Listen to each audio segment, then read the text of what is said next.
Decíamos entonces que tenemos que pensar la neurosis traumática a la luz de esta nueva modalidad de pensar el trauma. Y recuperábamos un poco lo que habíamos dicho la semana pasada, de que para que se produzca la neurosis traumática necesitábamos estas dos condiciones. La primera era, a partir de esta distinción que Freud hacía entre miedo, terror y angustia, la primera condición para que se dé la neurosis traumática era la ausencia de angustia. ¿Se acuerdan? Freud decía, lo que está presente, el afecto que está presente es el terror, ¿sí? De la mano de la sorpresa. Esta sorpresa implicaba que sea un aparato que no esté preparado, ¿sí? Hoy podemos decir que no esté preparado ¿para qué? Para esta irrupción de energía libre. Entonces, ¿por qué para Freud la angustia es una condición para que se dé la neurosis traumática? Porque la angustia... Profe, tengo una duda. Dime. Que te rompo un segundo. ¿El miedo puede ser pensado como una energía ligada, por ejemplo? Que Puede viene ser con un algo, objeto, no como una energía miedo a algo. ligada. Sí, bueno, un objeto, claro, sí. Digamos, algo de eso que permite anticipar, porque digamos, este objeto es pensado también como una representación. Fíjate esto, cuando uno tiene miedo, uno puede nombrar a qué, ¿no? Vos decís, por ejemplo, Juanito, tenía miedo del Claro, caballo, por eso es lo ¿sí? contrario, digamos, del trauma, que Freud pone como aspecto, digamos, que no esté la angustia presente ni tampoco una herida. Exacto, Porque creo que exactamente. dice lo del que resta el malestar psíquico, me parece, algo así. Está bueno esto del miedo, porque al ligarlo con un objeto, uno puede decir a qué le tiene miedo, ¿sí? Entonces, ahí entra en el lenguaje. Juanito le tenía miedo a los caballos y eso estaba nombrado, ¿no? Entra en la lógica del discurso, ¿sí? Entra en la lógica del lenguaje. En cambio, esto no, ¿sí? La angustia, como dice Sebastián muy bien, y el miedo también, pero la angustia en este caso prepara. Entonces, algo en este aparato se puede anticipar al ingreso de esa energía. Freud dice, es la última trinchera de protección antiestímulos. Es decir, si ingresa esta cantidad, la angustia puede hacer algo con eso. ¿Por qué? Porque el aparato está preparado. Ahí igual Freud aclara, ¿sí?, que si el trauma es demasiado grande, ni siquiera la angustia lo detiene, ¿sí? Pero si está la angustia, permite cierta anticipación a este ingreso desmedido de energía, ¿sí? Entonces, por eso la ausencia de angustia habilita el trauma, ¿sí? Si la angustia está presente, entonces el trauma no se produce. Y por otro lado, Freud nos decía, la segunda condición de la neurosis traumática tiene que ver con que falte una herida en el cuerpo, ¿sí? Con la ausencia de una herida. Y esto lo tenemos que pensar desde Introducción del Narcisismo. Porque se acuerdan que cuando Freud hablaba de la enfermedad orgánica, que decía, la libido está puesta en el yo, ¿sí? Es decir, toda la libido, todo el interés, la pulsión, está puesta ¿dónde? En el órgano doliente. Acá eso falta, ¿sí? ¿Por qué? Porque Freud dice, si hubiese una herida en el cuerpo, si hubiese una marca, entonces la energía se dirigiría a ese lugar, investiría el órgano. Por ejemplo, si al soldado le explotara la bomba al lado y les arrancara una pierna, entonces esa energía que ingresa estaría puesta en esa pierna ausente, ¿sí? En eso que falta, en esa marca. Él dice, hay una investidura narcisista del órgano, por eso es narcisista, la tienen que pensar desde ahí, desde cómo leímos la enfermedad orgánica en Introducción del Narcisismo. ¿Eso qué haría? Ligaría la energía, ¿sí? Ella no estaría suelta en el aparato, implicando un peligro, sino que esa energía que ingresa estaría puesta en ese lugar que duele, por ejemplo, ¿sí? Entonces, si hay angustia o si hay una herida, entonces el efecto de esa energía que ingresa no sería tan dañino para el aparato. La angustia, porque como decía Sebastián, prepara, y la herida, porque permite que esa energía se dirija hacia esa marca, ¿sí? Hacia ese órgano doliente, como nos decía Freud en Introducción del Narcisismo. ¿Cómo pensar entonces la compulsión de repetición acá? ¿No? ¿Cómo pensar los sueños de estos soldados que sueñan una y otra vez con la escena traumática. Prueba a decir, en este caso, esto que se repite es un intento de ligar el exceso. Estos sueños lo que buscan, repitiendo una y otra vez esa escena traumática, es dominar algo de este exceso que ingresó en el aparato, ¿sí? Es decir, esto que decíamos, se pone en pausa el funcionamiento normal del aparato y ahí que aparece, ya no el principio de placer, sino la compulsión de repetición, ¿sí? Prueba a decir, es un intento de dominar, un intento de ligar. Es el costado, que decíamos al principio, más amistoso de la compulsión de repetición, el que es un poquito más fácil de entender también, ¿sí? Es ese costado que apunta justamente a hacer algo con lo traumático, ¿sí? El sueño repite una y otra vez algo de eso, ¿para qué? Para poder desarrollar la angustia que faltó en esa escena, ¿sí? Es decir, es un intento de que el sujeto se despierte con angustia y que algo de eso pueda ligarse. Ahora, ¿por qué no sirve del todo esto? Porque no se termina de ligar, porque el sujeto se despierta una y otra vez con terror. Hay algo que intenta dominarse, pero no se domina del todo. La semana pasada, justo pensaba en esto porque atendí a una paciente en el hospital que hace 15 años tuvo un infarto, le estaban haciendo una práctica médica y tiene un infarto en ese momento. Ella lo llama tuvo una muerte. Fíjense, no es de cualquier forma, ¿no? Ella dice que a partir de ese momento tiene ciertos síntomas y ella dice que tuvo una muerte. ¿Por qué? Porque se murió y la reanimaron, ¿sí? Varias veces. Y algo de esos momentos, ella los recuerda, de hecho ya lo que dice y lo que recuerda de ese momento es que cuando ella termina cuando la reaniman la última vez, alguien dice, volvió, ¿sí? Como que había vuelto de la muerte. Escena puramente traumática, ¿sí? De hecho ella se despierta hasta con la sensación de calor de las paletas, la reaniman con las paletas de reanimación cardiovascular. Y a partir de ese momento, lo que ella cuenta es que tiene sueños en los cuales algo de eso lo vuelve a vivir. Ella nos decía que no siempre son de la misma forma, que a veces sueña por ejemplo, con el ardor o con el calor en el cuerpo, ¿sí? Y a veces aparece algo de estas cosas que escuchaba, porque obviamente había cosas que escuchaba y otras que no, y que son sueños que la despiertan. Y es algo de esto, ¿sí? Algo de esto que retorna y que pone en juego algo traumático, ¿sí? Entonces, este costado de la compulsión de repetición es ese costado amigable, podemos decir, para el aparato, porque justamente es un intento de hacer algo con eso, de hacer algo con lo traumático. Intento que no funciona del todo porque hay algo que no termina de ligarse. Por ejemplo, esta paciente nunca habló de eso, ¿sí? Por eso insiste en el sueño, porque algo de lo traumático no terminó de ligarse. Por eso nosotras lo que buscábamos el otro día en la entrevista, ahora se tiene que hacer ella una cirugía, se tiene que hacer un bypass, que es una cirugía muy grande, y algo de esto aparece y el intento nuestro, o la dirección un poco de las entrevistas, es hacerla poner algo en palabras de lo que le pasó en ese momento y que tuvo múltiples efectos en su vida, ¿sí? Que aparecen un montón de formas, pero principalmente en esto y en un no poder dormir, ¿sí? Porque hay noches que no duerme. Y cuando duerme, en un montón de situaciones o en un montón de sueños, aparece algo de lo traumático, ¿sí? Entonces, ¿cuál es el intento?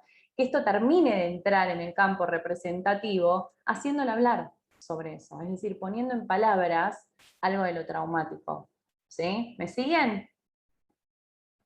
¿Vamos bien? Entonces, esto que decíamos al principio, este es el primer costado que tenemos que pensar desde la compulsión de repetición. ¿Desde qué lugar?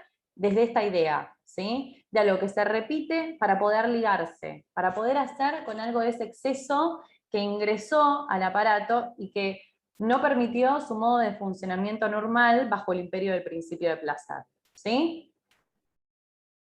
¿Preguntas hasta acá? ¿Seguimos? Bien. Ahora, esta idea de lo traumático no alcanza, ¿sí? ¿Por qué? Porque si nosotros pensamos solamente lo traumático como accidental, nos quedaríamos en la primera forma de pensar el trauma, ¿sí? Como la pensábamos, por ejemplo, en el manuscrito K, ¿sí? O con el caso Emma. Ahora, Freud ya había abandonado en 1905 esa forma de pensar el trauma. ¿Por qué? Porque había dicho que el trauma no era accidental, sino que había algo de la propia sexualidad que era traumático a partir de la idea de pulsión. Entonces esto de pensar el trauma solamente como una ruptura de la capa, de la membrana antiestímulos, nos haría retroceder hacia atrás. Entonces Freud va a sumar una pregunta y va a decir, ¿qué pasa con los estímulos que provienen del interior? ¿Sí? Es decir, sabemos que para el exterior tenemos esta membrana, pero ¿qué pasa con esos estímulos internos? ¿Qué son? ¿Qué serían los estímulos que vienen del interior? ¿Qué les parece? Las pulsiones. Exactamente, las pulsiones. Entonces Freud va a decir, sabemos, ¿no? Ya habíamos pensado en la primera definición de la pulsión, que decíamos que era ese agente representante psíquico de una fuente de estímulos intrasomática en constante fluir. ¿Sí? Freud ya estaba diciendo, es algo intrasomático que viene del interior del cuerpo.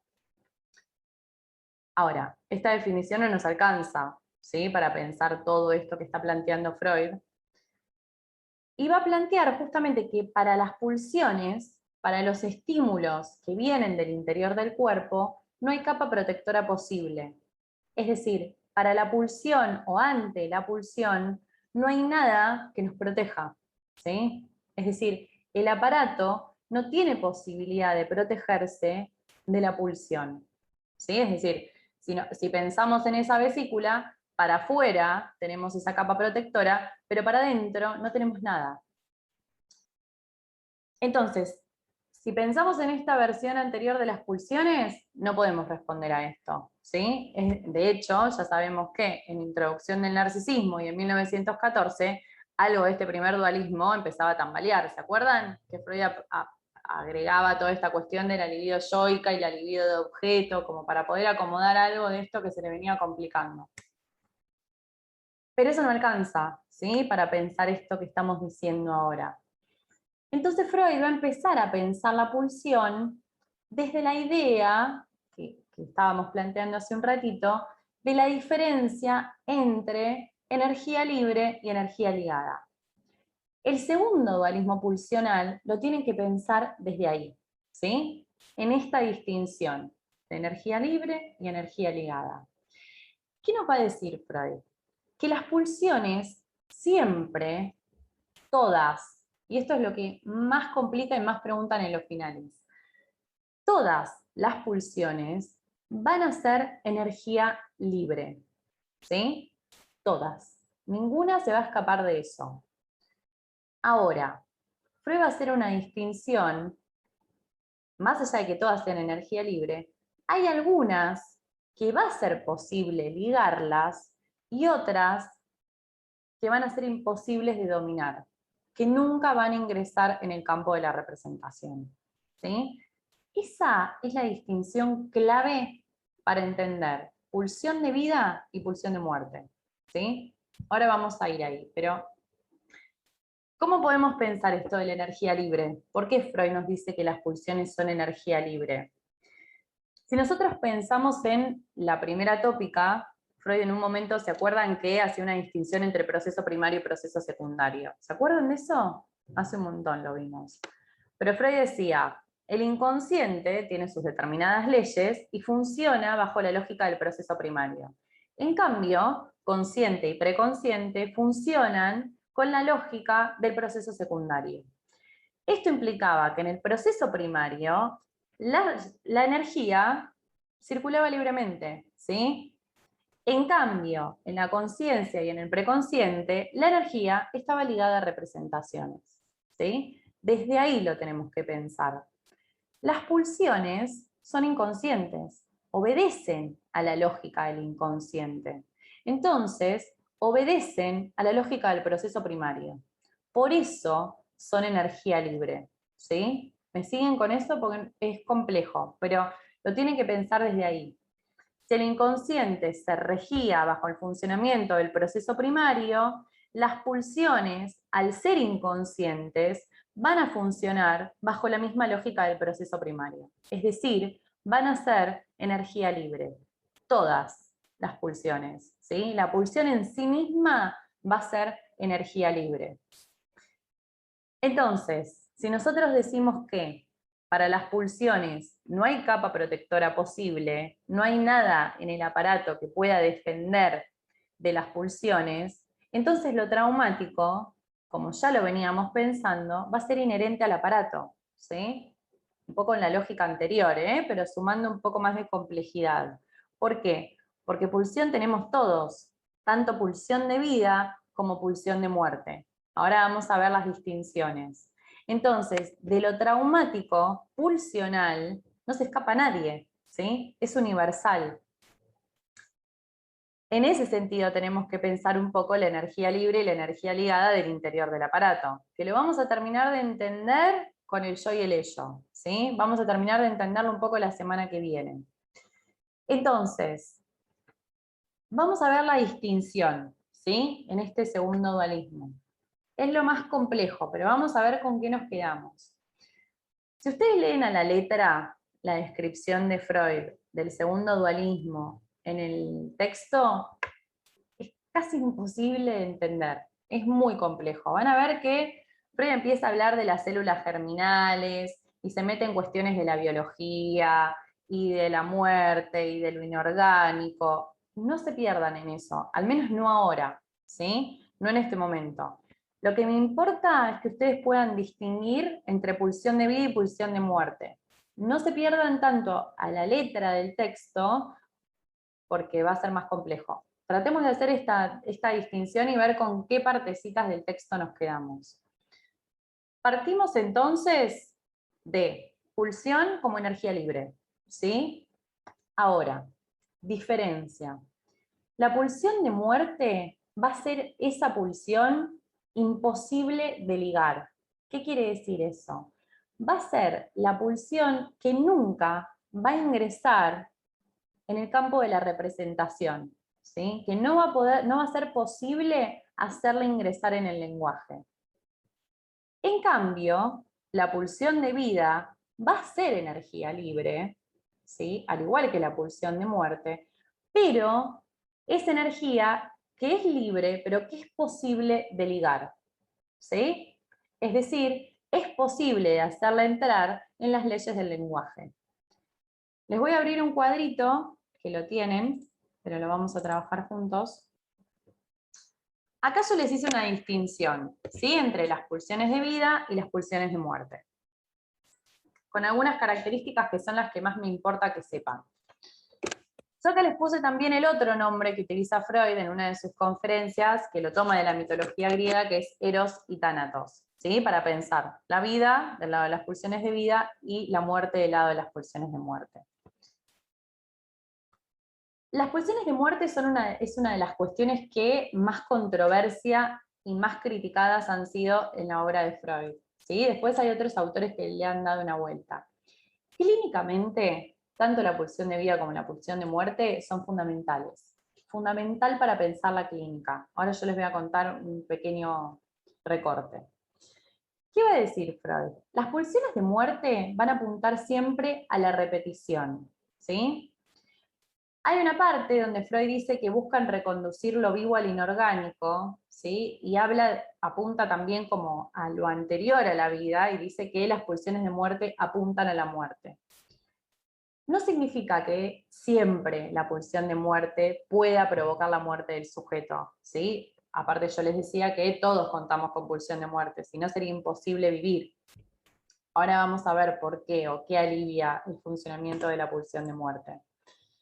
Sin embargo, lo que Freud, o lo que podemos pensar desde la clínica, es que más allá que no siempre la pulsión de muerte consiga la muerte del sujeto, hay ciertas prácticas o ciertas cuestiones que responden a la pulsión de muerte que sí son muy graves, ¿sí? Es decir, que hay un punto de la pulsión de muerte que sí puede llevar a la muerte misma, ¿sí? Ahora vamos a pensar desde qué lugar. Freud dice, apuntan a la destrucción, ¿sí? A diferencia de las pulsiones de vida que buscan unir. Prueba a decir, las pulsiones de vida van a ser aquellas que motoricen, ¿sí? Que estén del lado del deseo, que motorizan el aparato desde otro costado. Él dice, apuntan a la creación y al progreso. Son las que permiten, además, la unión de las distintas pulsiones. Acá donde vemos que dice buscan unir, tiene que ver con eso, ¿sí? Permiten la unificación pulsional. Esta partecita es fundamental. Freud va a decir que las pulsiones de muerte son mudas.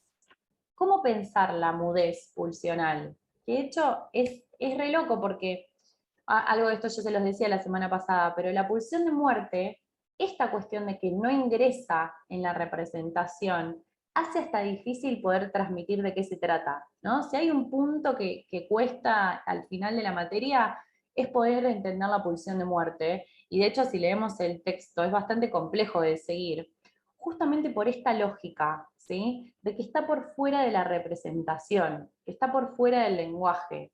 Cuando hablamos de la mudez pulsional, tiene que ver con eso, que no entra en el campo de la palabra.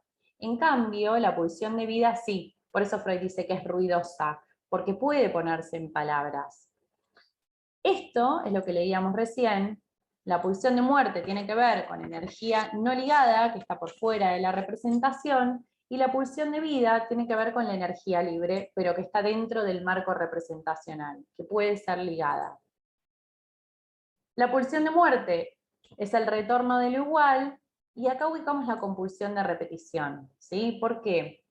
Porque justamente si nosotros nos preguntamos, el otro costado de la compulsión de repetición tiene que ver con la pulsión de muerte. Ahora vamos a ir ahí. Ahora al final de esto volvemos. Y la pulsión de vida es tan importante porque contraría el propósito destructivo de las otras. Es decir, ante la pulsión de muerte, a eso que apunta a lo anterior, que apunta a lo inorgánico, la pulsión de vida en esta mezcla es como si pudiese aliviar un poco ese poder destructivo de la pulsión de muerte, ¿sí? Es decir, por eso es tan importante que estén las dos, porque algo de la pulsión de vida calma, alivia la fuerza de la pulsión de muerte, ¿sí? Freud dice, en el aparato están siempre las dos mezcladas, tenemos todos de las dos.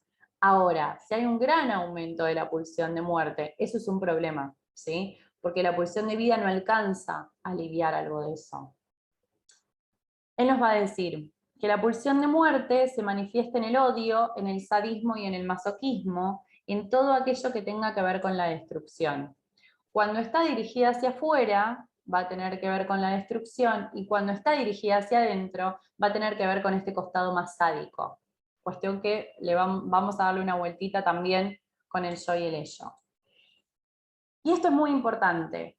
Dentro de las pulsiones de vida, Freud va a ubicar las pulsiones sexuales y las pulsiones yoicas. Es decir, el primer dualismo no es que cae del todo, ¿sí? No es que esa diferencia ya no va a estar más, pero ambas van a estar adentro de las pulsiones de vida. En la pulsión de vida vamos a tener que entender aquello que tiene que ver con lo erótico, con el amor, ¿sí? Todo eso va a estar ubicado dentro de las pulsiones de vida.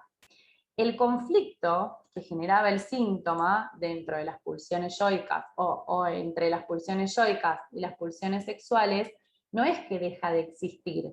Lo que pasa es que en comparación al efecto de la pulsión de muerte es mucho más leve, porque además el síntoma es algo que podemos trabajar en análisis, ¿sí? Es decir, se puede poner en palabras, implica tanto límite a la representación o tanto límite al lenguaje, ¿sí?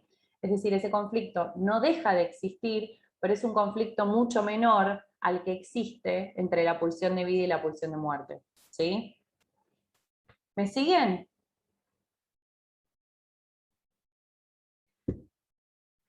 ¿Cómo escuchamos esto en la clínica? Porque ustedes dirán, ¿cómo pensar esto? La pulsión de muerte se escucha como lo más mortificante, ¿sí? Es decir, aquello, es esa la manera, ¿no? Es aquello que mortifica al sujeto. En cambio, la pulsión de vida es aquello que motoriza, es lo más vivificante, podemos decir. Más allá de que ahí ubiquemos el síntoma, pero es aquello que permite que el aparato funcione a partir del deseo, ¿sí? Les voy a dar un ejemplo. Yo no me acuerdo si les nombré algo de esta paciente, pero hace bastante yo atiendo una mujer con una posición bastante melancólica, ¿sí? Que no lo podemos pensar desde el lado de la depresión, sino desde una melancolía que trae hace muchísimos años, a partir de la muerte de sus dos padres. Y ella, cuando me viene a ver a mí, en ese momento, hace bastante tiempo, no tenía ganas de nada. No había nada que la movilice. No le importaban sus hijas, no tenía ganas de estar con su marido, sexualmente no había ningún tipo de interés. A veces casi ni siquiera se bañaba, ¿sí? No quería ir a trabajar, vivía pidiendo carpetas en el trabajo todo el tiempo, era una carpeta tras otra. Y llega análisis en ese momento, ¿no? Digamos, ella viene con una posición bastante compleja, ¿no? Porque ella me dice que ella nunca le hace caso a los médicos, que en realidad todas las indicaciones que le hacen, cuando le dan una medicación, toma lo que quiere. Había ido a varios psiquiatras y nunca cumplió con los tratamientos. Entonces era una paciente compleja, ¿sí? Además difícil de escuchar, ¿por qué? Porque lo que aparecía, lo único que aparecía, era esto más mortificante, ¿sí? Desde este costado. O sea, lo que se repetía en ella era esto mortificante, ¿sí? Ella, ella lo decía, si podía, estaba todo el día acostada en la cama, viendo series. Ella no quería hacer nada más, no le importaba si le pasaba algo a las hijas, si faltaba el trabajo.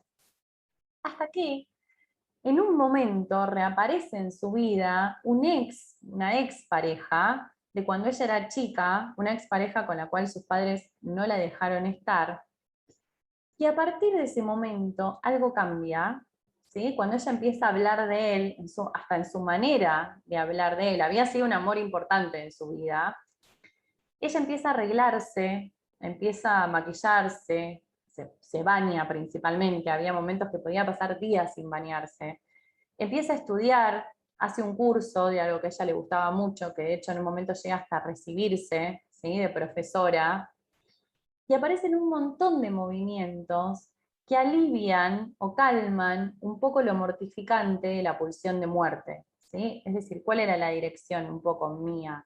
Darle lugar, ¿sí? Cuando aparece este hombre, fue hacerla hablar de eso, ¿sí? Hacerla hablar de los encuentros con él ahora, de lo que él había sido, ¿sí? En su adolescencia, de lo que él había implicado, de lo que a ella le generaba a este hombre. Ella me contaba cómo se arreglaba, los mensajes que se mandaban. Y algo de eso habilitaba que aparezca algo vivificante en su discurso, que era pura pulsión de muerte. No había nada, ni siquiera sus hijas, ¿eh? Cuando llegó al principio no había nada que la moviera de ese lugar. Cuando aparece este hombre, algo empieza a aliviarse. No es que desaparece el otro, por supuesto, ella no quería ir a trabajar tampoco, no es que cambiar totalmente, pero empieza hasta tener otro semblante, ¿sí? Empieza hasta a venir distinta al consultorio. ¿Por qué? Porque venía arreglada, por ejemplo, venía con las uñas pintadas, venía vestida de otra forma. Eso puede parecer no importante, pero en un paciente así es fundamental.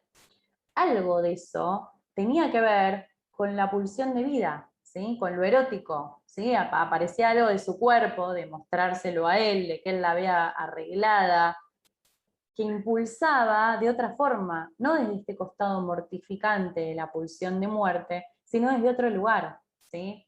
Que de hecho en un momento ella deja de hablar con él, ¿sí? Porque aparece un problema con su familia, y vuelve a caer, ¿sí? Algo de lo anterior retorna. Entonces cada vez que le aparecía era como un alivio, ¿no? Porque aparecía algo de eso otro, que además ella podía hablar de eso, ¿sí? Ella podía ponerlo en palabras. Entonces, en ese sentido, tenemos que pensar esta mezcla, ¿sí? Las pulsiones de vida y de muerte siempre están en todos. Ahora, ¿cuál es el problema? Cuando hay un aumento desmedido, una cantidad desmedida de pulsión de muerte. ¿Por qué? Porque la pulsión de vida ahí no alcanza para hacer con eso, para aliviar el poder destructor de la pulsión de muerte. Entonces me importa que ustedes puedan ubicar eso, ¿sí? Que ambas responden a la energía libre, pero la pulsión de muerte entra en el campo del lenguaje, ¿sí? La otra se escapa. Ahí está lo peligroso, lo traumático de la pulsión de muerte, que está más allá del principio de placer. escapa al funcionamiento del principio de placer. En esto que yo les decía al principio de la clase, en esta cuestión del orden simbólico o el orden que permite la ley del padre, la pulsión de vida, donde teníamos las sexuales y las yoicas, responden a ese orden, quedan por dentro de ese orden. La pulsión de muerte, no.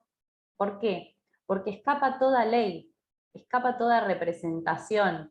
Entonces, por eso esta parte de la materia se llama paradojas del orden, porque estamos viendo aquello que es imposible de ordenar, ¿sí? Que no entra en la ley que permite la función paterna, ¿sí? Queda por fuera. Eso es lo que Freud encuentra que está más allá del principio de placer. Entonces ahí tenemos que pensar este otro costado de la compulsión de repetición, ¿sí? Ya un costado ya no tan amigable, no es un costado que busca poder ligar un exceso, sino que tiene que ver no con una repetición para ligar, sino una repetición por la repetición misma, ¿sí? Es decir, ¿qué se repite? Algo displacentero porque tiene que ver con esta satisfacción paradójica propia de la pulsión de muerte.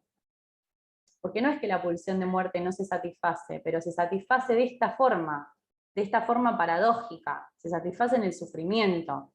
De hecho, esto genera ciertas controversias, pero muchos analistas piensan, por ejemplo, las adicciones desde ahí, ¿sí? Porque además, por ejemplo, la pulsión de muerte no hace lazo. La pulsión de vida sí, ¿sí? Porque hay un montón de cosas que permiten que el empuje de la pulsión permita conectarse con otros. Ahora, por ejemplo, si nosotros pensamos en un sujeto que consume cocaína todos los días, solo en su casa, encerrado, ahí no hay algo de la pulsión de vida puesto en juego, ¿sí? Tiene que ver con algo que lleva a la propia destrucción, ¿sí?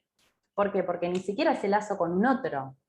Entonces la pulsión de vida, en esto que Freud dice es ruidoso, intenta generar uniones y conglomerarse en formas más amplias, hace lazo con un otro. ¿Por qué? Porque entra en la lógica del lenguaje. La pulsión de muerte no, es pura destrucción.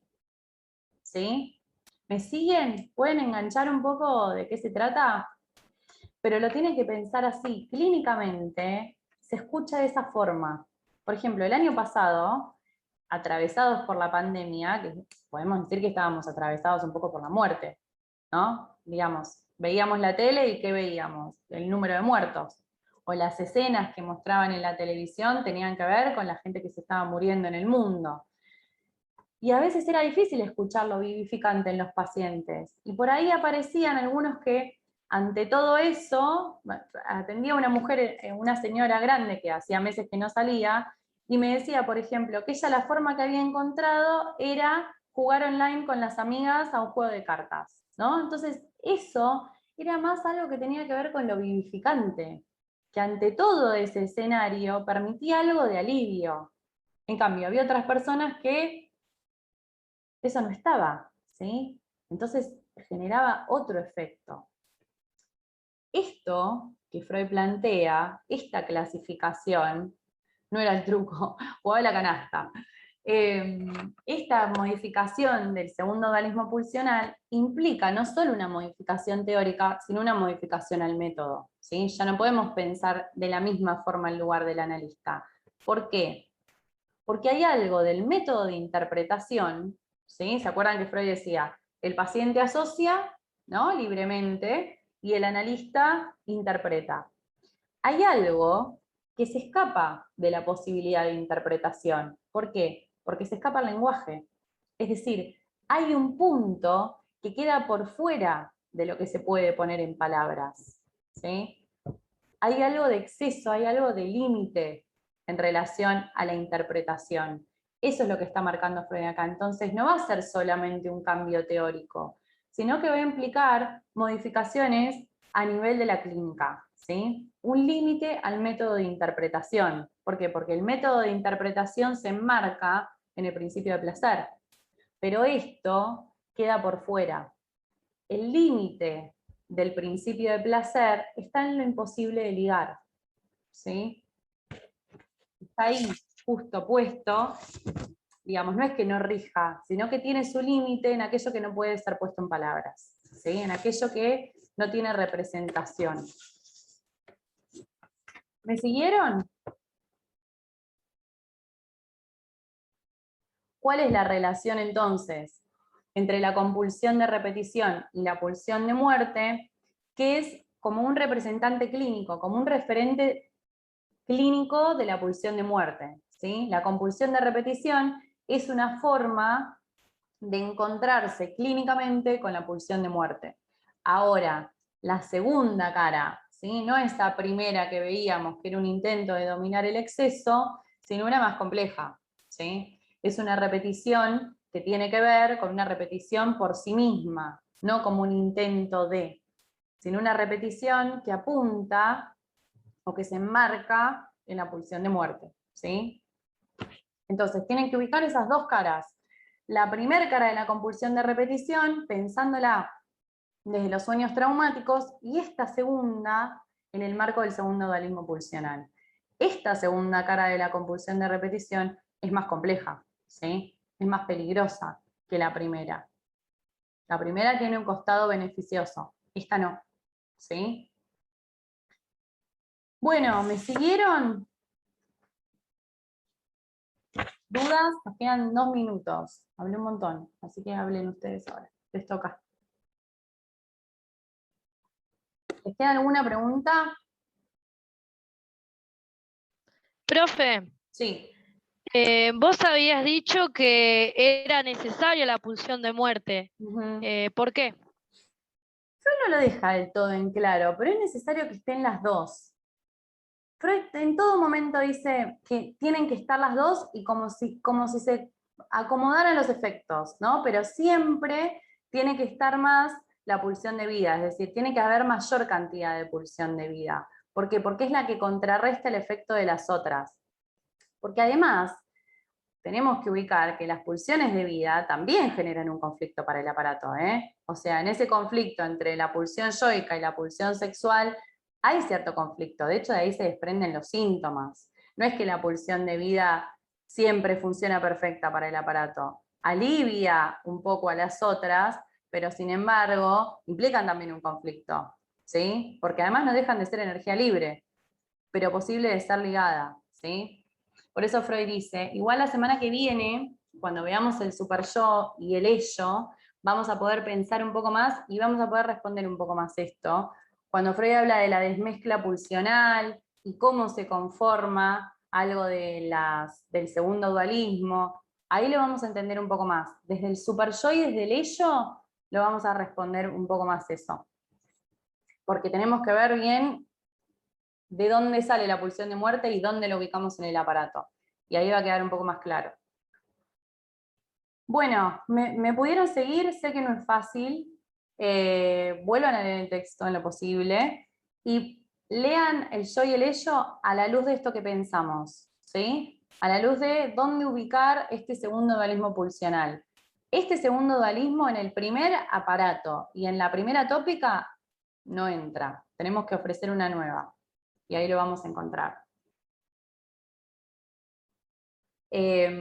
Agustín dice, tenía duda de por qué se hablaría una investidura narcisista del órgano, porque toda la energía va ahí, entonces no circula libremente, se ubica en un solo lugar, ¿sí? En ese órgano, y se acomoda, se ordena. Se nos va a cortar, la próxima arrancamos con preguntas del más allá y nos metemos en el yo y el ello.